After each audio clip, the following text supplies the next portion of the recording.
अल्फाज कॉर्नर की दुनिया में आपको खुश आमदीद। यहाँ हम आपको एक बहुत ही दिलचस्प और सोच पर मबनी सफर पर ले जाएंगे जो आपको बहुत मुतासिर करेगा। नुदरत बड़ी शौकीन मिजाज औरत थी, मगर उसकी बेटी उज़्मा इस जैसी न थी। वो बहुत सीधी सादी लड़की थी। मेरे साथ इसकी दोस्ती हो गई, तभी उसकी खातिर नुदरत आंटी के घर जाया करती, क्योंकि हम एक क्लास में थे। उज़्मा के वालिद का नाम वलीद था, हम उनको वलीद अंकल कहा करते। वो बहुत नेक नियत और अच्छे दिल के इंसान थे, एक अरसा से हमारे पड़ोस में आबाद थे। बाबा की अंकल वलीद से अच्छी दोस्ती थी। जब फारिग वक्त मिलता वे दोनों हमारी बैठक में शतरंज की बाजी लगाते और चाय का लुत्फ भी उठाते। आंटी नुदरत अपने शौहर से कुछ मुख्तलिफ मिजाज की थीं। वो खुद को बना सनवार कर रखती और घूमने फिरने की शौकीन थीं। 4 बच्चों की माँ थीं, फिर भी गैर शादीशुदा लगती थीं। लड़कियों में मिल बैठती तो लड़कियों के जैसी नजर आती, ताहम अपने बच्चों का ख्याल भी करती, उनको साफ सुथरा रखती, खास तौर पर उज़्मा पर तवज्जो देती थी। उज़्मा हंस मुख लड़की थी। कुछ दिनों से मैं महसूस कर रही थी कि वो दिखी रहने लगी है, खेलने और पढ़ने में भी दिलचस्पी नहीं लेती। एक दिन मैंने पूछा, उज़्मा क्या बात है, घर में कोई मसला है? उसने कहा, आजकल अम्मा बाबा में लड़ाई होती है, तभी हम बहन भाई परेशान रहते हैं। एक दिन मैंने अम्मा को कहते सुना, खुदा जाने नुदरत के घर को किसकी नजर लग गई है, अच्छा भला हंसता बसता घर तबाह हो रहा है। किसी घर में भी रोज की लड़ाई अच्छी नहीं होती। देख लेना नताशा, जरूर कुछ न कुछ होकर रहेगा। होनी होकर रहती है। नुदरत आंटी और वलीद अंकल का झगड़ा रंग ले आए। वलीद अंकल अच्छे खानदान से थे, एक महकमे में छोटे ऑफिसर थे, तनख्वाह बस मुनासिब थी, दियानतदार थे, रिश्वत नहीं लेते थे, रिस्क हलाल पर गुजारा था। लेकिन उनकी बेगम शुरू से ही तेज तर्रार खातून थी। वो जेवर बीच कर फैशन के कपड़े और मेकअप का सामान खरीद लेती थी। आमदनी से ज्यादा अखराजात की वजह से घर का बजट तहबाला होने लगा। इसके बावजूद आंटी नुदरत की फरमाइशें कम ना हुई तो उनके घर में झगड़ा होने लगा। एक रोज ये बुरी खबर सबने सुन ली कि उनके दरमियान तलाक हो गई है। लोग कहते थे नुदरत की गलती है, खुदा जाने किसका कसूर था। सजा तो उनको मिली जिनका इस किस्से में बिल्कुल कसूर न था। उनके 4 बच्चे रिश्तेदारों में बट कर दरबदर हो गए। अंकल वलीद चूंकि रिश्वत की आमदनी से नफरत करते थे, तभी बीवी की नाजायज फरमाइशें पूरी ना कर पाते। हमारे महल्ले में नसीर नामी एक शख्स महकमा माल में क्लर्क था। ये भी हमारा पड़ोसी था, लेकिन ऊपर की आमदनी से इसके घर में रुपए पैसे की रेल पेल रहती थी। इसके बीवी बच्चे रुपए उड़ाते और नुमाइशी जिंदगी गुजारते। नसीर की बीवी मदीहा से नुदरत आंटी की दोस्ती हो गई। वो इस औरत पर रश्क करने लगी और उसके रहन सहन की भी। वो भी अपने शौहर से इसी तरह की चीजों का मुतालबा करने लगे जैसी मदीहा के पास होती। अंकल उनको समझाते, खुदा की बंदी वो आदमी रिश्वत लेता है, मैं नहीं लेता, फिर मैं तुमको क्यों कर सोने की चूड़ियां बनवा कर दे सकता हूं। मेरी तनख्वाह उन अयाशियों की मुतहम्मिल नहीं हो सकती। ये बात मगर नुदरत की समझ में नहीं आ सकती थी। वो कहती थीं कि नसीर तो तुम्हारे दफ्तर में क्लर्क है और उसकी आमदनी तुमसे कई दर्जे ज्यादा है। आखिर ऐसा क्यों? तुम जरूर अपनी आमदनी हमसे छुपाते हो और कंजूसी से काम लेकर रुपया जमा कर रहे हो। आखिर ऐसी दौलत किस काम की कि बीवी बच्चे बेचारे छोटी छोटी खुशियों को तरसी। बिलाखिर नुदरत ने अपनी काया पलट ली। उनके हाथों में सोने की चूड़ियां और कानों में तलाई बालियां चमचमाने लगे। अब जो शौहर दफ्तर की राह लेते, ये सांवर कर अपनी राहों लेती और बच्चे बेचारे कसमपुरसी के आलम में फिरते। मोहल्ले वाले इन तब्दीलियों पर अंगुश्त बादिंदा थे। पहले नसीर खामोश रहे, फिर इस खामोश समंदर में तिलातिम पैदा हुआ। मोहल्ले वालों ने एहतजाज किया और अंकल का झगड़ा शिद्दत इख्तियार कर गया। तभी आंटी ने तलाक 2 की रट लगा दी। अंकल बच्चों का ख्याल करके नजरअंदाज करने लगे, लेकिन नुदरत आंटी को आराम न था। बिलाखिर वो तलाक लेकर चली गई। इस दिन उज़्मा बड़ी परेशान थी। वो मेरे कंधे पर सर रखकर बहुत रोई थी। अंकल भी कुछ कम परेशान न थे। मुलाजमत भी करनी थी, बच्चे भी संभालने थे। कुछ दिन उज़्मा की फूफियां बारी बारी आईं, उनके पास रहीं, मगर कोई कब तक अपना घर बार छोड़ता है। अब तो बच्चों को रोटी पक्का कर देने वाला कोई न था। मजबूरन अंकल को एक अनोखा फैसला करना पड़ा। उन्होंने बच्चे अपनी बहनों और भाइयों में बांट दिए। बड़ी बेटी को एक बहन ले गई, उज़्मा दूसरी फूफी के घर पहुंचा दी गई, तीसरी लड़की चची के पास और बेटा ताया के घर। अंकल अब खाना होटल से खाते थे और उनके घर में ताला पड़ रहा था। एक दिन पता चला नुदरत आंटी आई हैं। वो मोहल्ले के एक मुअज़्ज़ज़ शख्स के घर आई थी। ये साहिब पहले भी कई बार उनके झगड़े निपटा चुके थे। उन्होंने भी आंटी से बच्चों को मिलवाने का बंदोबस्त किया था। वो थोड़ी देर के लिए हमारे घर भी आ गईं। मैं उनको देखकर हैरान रह गई। आज वो बहुत खूबसूरत लग रही थीं। उन्होंने अम्मा से कहा, मैंने अरमगान साहिब से शादी कर ली है। उनका बनाव सिंगार देखने के काबिल था, कद काठ तो वैसे ही काबिल दीद था। ताहम जिस शख्स से उन्होंने शादी की वो कोई बेहतर इंसान न था। सूरत शक्ल का गया गुजरा और खुदा जाने क्या कारोबार करता था, लेकिन नुदरत आंटी के बनाव सिंगार और कीमती लिबास से अंदाजा होता था कि वाकई दौलतमंद होगा। वो आई को बता रही थी, मैं वलीद के माली हालात से तंग थी, नौकरी करने का सोचकर अरमगान के पास गई थी। उन्होंने मुझको शादी की ऑफर कर दी। मैं तो गुर्बत से निकलने की देरीना आरजू रखती थी। वो मेरी इस देरीना आरजू को पूरा करना चाहते थे। पहले उन्होंने मुझको सोने की चूड़ियां दिलवाई। कहा कि रकम जब चाहो दे देना, बेशक किस्तों में सुनार को अदा कर देना। मैंने वलीद को ये बात बताई। उनको पसंद ना आई और वो मुझसे बहुत लड़े झगड़े, कहने लगे, जिससे जेवरात लाई हो वापस कर आओ वरना हम उनकी किस्तें अदा न कर सकेंगे। बस इस बात पर लड़ाई बढ़ती गई और बात तलाक पर खत्म हो गई। आंटी की बात से बहरहाल ये अंदाजा हो गया कि वो अंकल से तलाक लेने पर अफसरदा ना थीं, बल्कि बहुत खुश थीं। उन्हें बच्चों की याद सताती तो भी, लेकिन वो समझती थीं बच्चे कुछ दिनों बाद खुद बखुद उनके पास आ जाएंगे। अम्मा ने कहा, तुम्हें शादी की ऐसी क्या जल्दी पड़ी थी कि तुमने बच्चों का भी ख्याल ना किया।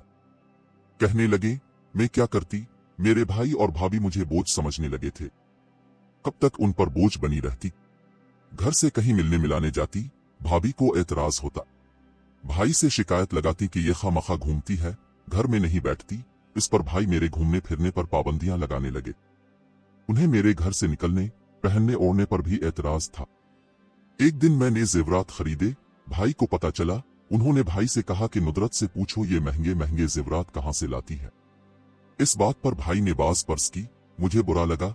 मैं अरमगान के पास आई तो उन्होंने मुझे कहा, तुम मुझसे शादी कर लो वरना जमाना तुमको सुकून से जीने नहीं देगा।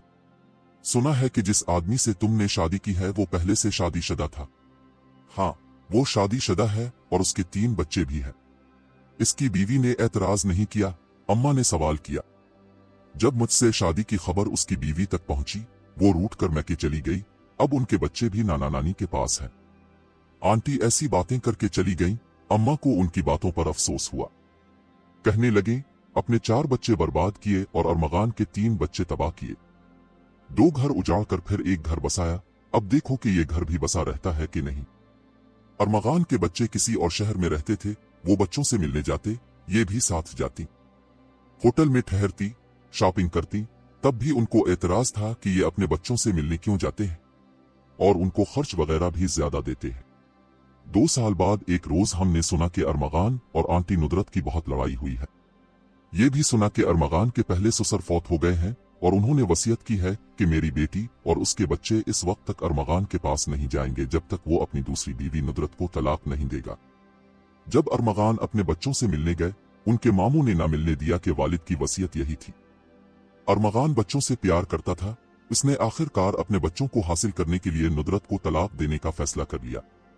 एक दिन सबने देखा कि अरमगान ट्रक लाया है और उस पर सामान लोड करवा रहा है। जब सामान लोड हो चुका और वो गाड़ी में बैठने लगा, अचानक नुदरत आए जो शॉपिंग करने गई हुई थी। उन्होंने ये नजारा देखा तो शौहर से पूछा कि ये सब किया है और तुम कहाँ जा रहे हो, मुझे बताए बगैर सामान समेत। तभी वहां लोगों का हुजूम इकट्ठा हो गया। लोगों के जमा हो जाने की वजह से अरमगान को हालात संभालना पड़े।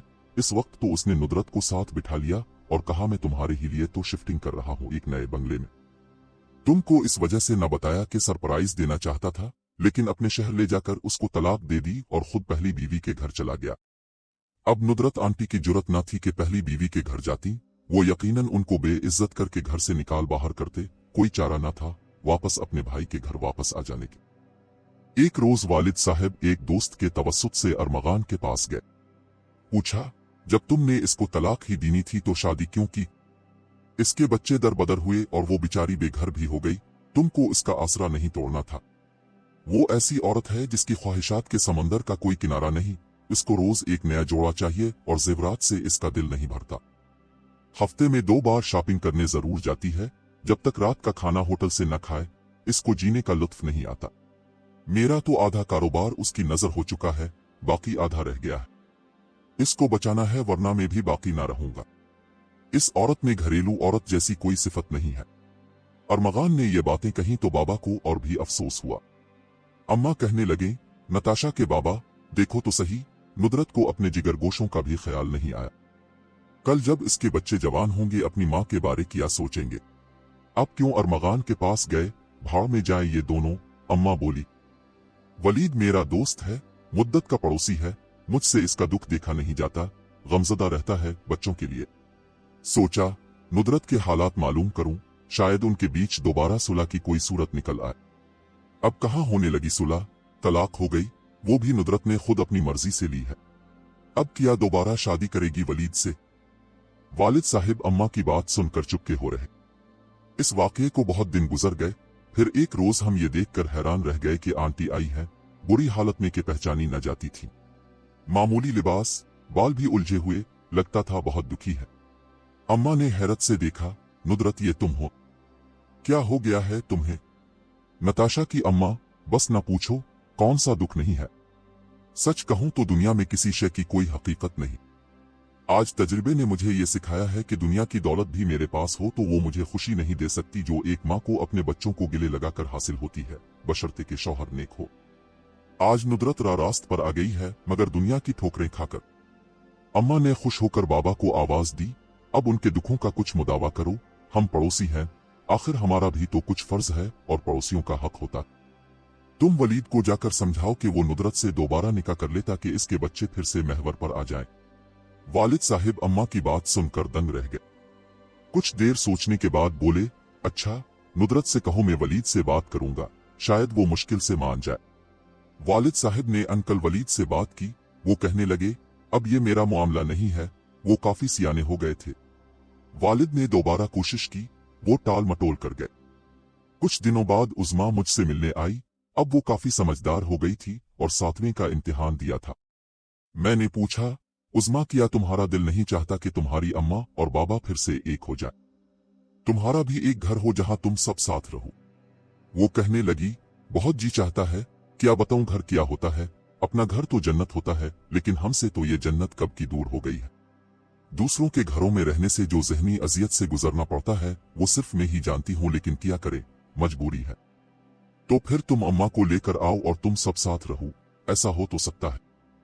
हाँ हो तो सकता है, लेकिन चाची और फूफियां नहीं मानती, वो बाबा को इस तरफ सोचने ही नहीं दे रहे, उनको अम्मा के खिलाफ भड़कती रहती है। अगर मेरे बस में होता तो मैं जरूर दोबारा अपने बाबा और अम्मा को मिला देती, हम सब फिर एक जगह हंसते खेलते। वो खलाओं में घूरती हुई बोली, जैसे वहां किसी गुमशुदा जन्नत को तलाश कर रही हो। नाजरीन, अब की मसरत हमारी खुशी है और हम आपको मुस्तकबिल की हर कहानी का हिस्सा बनाना चाहते हैं। हमारे YouTube चैनल को सब्सक्राइब जरूर करें। शुक्रिया।